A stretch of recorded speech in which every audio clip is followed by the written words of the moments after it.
Now, the rest of the story. December 8, 1978, the magnificent adventure of former Israeli Prime Minister Golda Meir came to an end.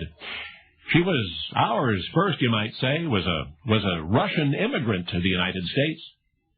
Surely you remember she became a school teacher in Milwaukee.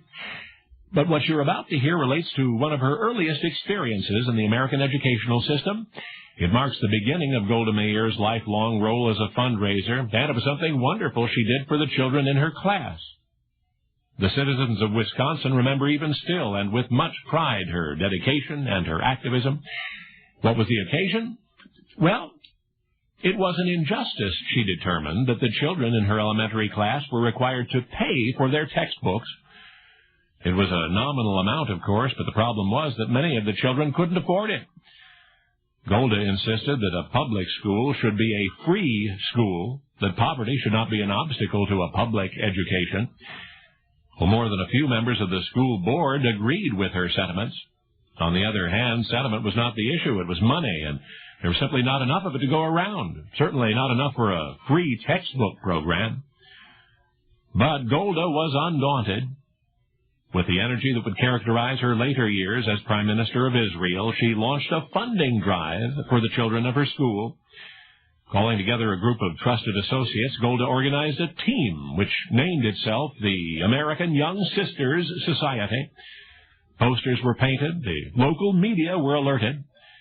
Even before Pack and Hall had been rented, the announcement was made. The American Young Sisters Society would hold a meeting on the subject of children's textbooks.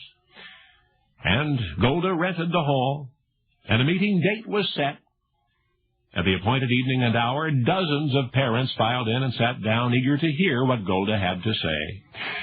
Never before had she adopted a cause. Never before had she spoken out on behalf of anyone but herself.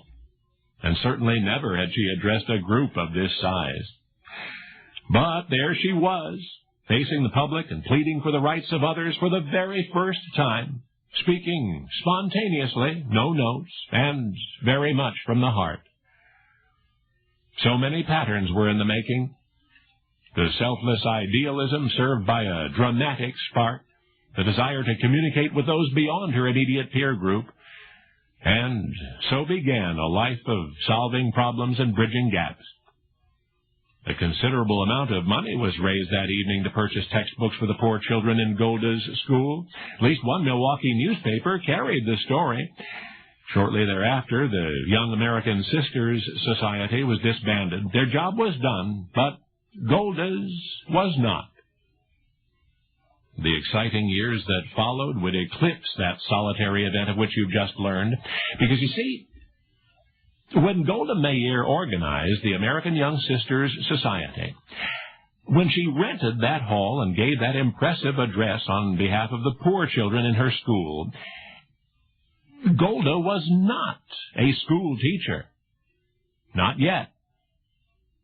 She was then a student herself in the 4th grade, age 11.